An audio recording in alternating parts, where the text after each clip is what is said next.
Igbo ndị ọma na-ege ntị nọ na ya wuchigokwa ọzọ ọ bụ na ị ka na-abata ma ọ bụ na ị ka na-esonyere anyị nọ na isi mbido telivishọn ebe ife niile na-eme ị na-ajụ ka ihe nke a na-eme mana onye ihe ọzọ a na-eme ọ bụ oge aṅụlị mgbe anyị na-ewetara unu sọsọ ihe nke na-akpọ unu sọsọ obi aṅụlị mana mgbe ọla m gwuchiri ọ na-abụ ndị nke na-eme unu ihe obi ụtọ ọ bụ ndị nke na-eti egwu ọ bụrụ ndị na-eme ihe ejije ma ọ bụrụ ndị nke na-akpa ihe ọchị ndị ka na-akpọ n'olu iti ndị iti comedians ka mụ na ha nọ mana ụbọchị nke taa ọ bụ Fanzy Papaya ka mụ na-enọ nwa okorobịa ọma na-eti egwu ọ na-eti new school high life bụ ihe ọ na-eti dịka ọ bụrụ na onwe ihe ị na-emepụta n'ụlọ ọrụ gị ma ọ bụ ahịa ị na-azụ ma ọ bụ ị chọrọ ka anyị nyere gị aka gbasa ozi a dekere anyị akwụkwọ n'ụlọ ọrụ anyị bụ Isi Mbido TV ije na ọha nta akụkọ ije na Facebook Afọ na ọ bụ Isi Mbido TV ije na Facebook maọbụ Twitter maọbụ YouTube ha niile Instagram ha niile bụ Isi Mbido TV maọbụ ijezie n'ọnya nwududo anyị bụ www.isimbido.tv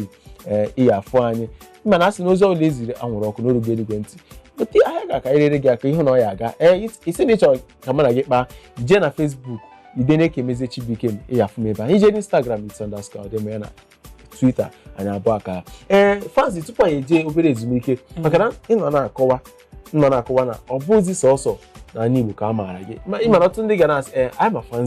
Fanzy egwu ya na-eti na redio maọbụ na egwu ya na-eme nke anyị na-afụ ya ọfụma dịka isi na-apụta n'ụzọ dị iche iche kịta aga m achọ ka ị kọwara ọha na eze ndị na-ege ntị ihe ndị nke ị kwadoro n'afọ 2018 na ndị nke niile na-akwado gị ndị nke ihe ị na-eme na-amasị. Okay, daalụ n'Igbo ndị ọma iji biri anyị abatago n'afọ ọfụ onye ọbụla nwekwanụ ihe ọ chọrọ imegasị n'afọ a ndị ihe ọ chọrọ inwetakwanụ 2018 mụnwa na ndị rekọd lebel m ndị otu mụ na ha si arụ ọrụ ihe anyị chọrọ inweta n'afọ a bụ nke izizi anyị chọrọ ikpopụta ọtụtụ egwu nwekwana ọtụtụ ihe onyonyo ka anyị wee nwee ike gbasa ozi ọfụma ka ọ hapụ ịbụzi sọnsọ na mgbada ebe nsi bịa ka ọ dị a chọrọ ka ebugotie ka ọ gasa mba ụwa niile ọnya bụ ife anyị nwere na 2018 a ife ndị ọzọ ị ga na-afụzi bụzi ife eji wee kpọnye aka ka hapụ ikwugodo okwu mana nke a bụgodo ihe isiokwu anyị chọrọ inweta na 2018 daalụkwanụ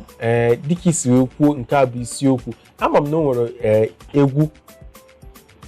nọ a na-arụ kịta ma ọ bụ egwu ndị n'ihi na-akwado gị ga na-atụ anya n'aka gị na ihe ndị onyonyo na-apụta onwe dịka isi wee kpọọ aha ndị nke a maara aha gị na-arụkọ onwe ndị nke gị na-aga arụkọ n'afọ a ndị nke gị na-arụkọ ndị nke a maara aha ọlụ ebukakwanụ ọ nwere ndị mụ na afa ga-eti egwu n'ezie mana ọ bụkwa na-eche mmekwu eketa ihe a bụ nnọọ ihe na-agụ m ike anyị na-eti egwu onwe na-ekwe ekwasị gị na unu na-atụ anya na bụrụ onye dị otu a nwere onwe ezigbote ihe dị ọkụ ọ bụ na sọsọ ndị m ga-agwa nwa ife a bụ ụmụ ndị gị na-anọkete nso ụmụ jọsọ ụmụ ịghọta ebe m na-eje ụmụ ịchọ ịghọta akwụrụ m edemede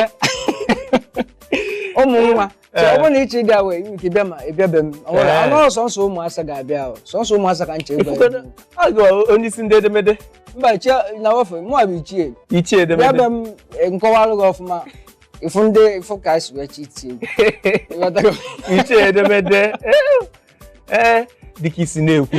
ama m na afọ a dịka isi na-ekwu n'onwe ndị gị na-aga eti egwu ihe nke m na-ekpere gị bụ na n'afọ a na egwu gị ga-aga mba niile egwu gị ga-aga mba ofesi ọ ga-adị gị na nke ọ bụla itinyere aka na ọ ga-aga ọfụma na Fanzy ga-abụ onye nke a maara amaara n'ụwa niile dịka isi na-ekwu